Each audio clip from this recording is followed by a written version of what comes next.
These potato cheese balls are seriously delicious and so easy to make. You can even take your leftover mashed potatoes and turn them into these crispy little bites that any cheese lover would crave. If you do not have any leftover mashed potatoes, you can boil 2 medium potatoes until they are tender.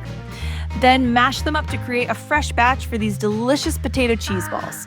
Then add about half a teaspoon of salt and keep mixing everything until it is well combined.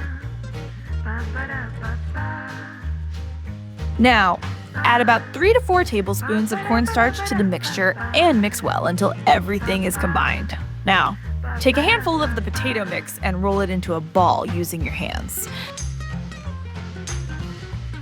Then, gently flatten the ball. Place a cube of mozzarella cheese in the middle and fold the potato around it to seal it.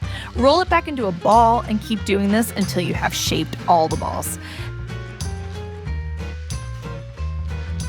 Now, let's make the coating mixture. In a separate bowl, add 2 eggs, 4 tablespoons of milk, and 3 tablespoons of cornstarch. Mix everything together until it is well combined and smooth, with no lumps remaining.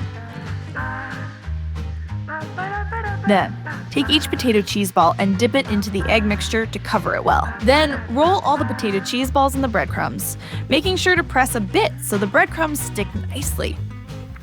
This will give your balls that crunchy coating that makes them so good when fried. Next, deep fry the potato cheese balls in hot oil for about 3 to 5 minutes or until they are golden brown and crispy.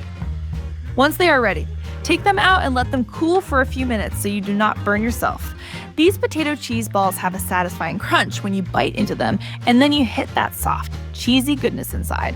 They are super easy to make and perfect for snacking and sharing. If you like these potato cheese balls, I can guarantee you will love this viral potato cheese bread recipe here. It is even cheesier. Check it out now.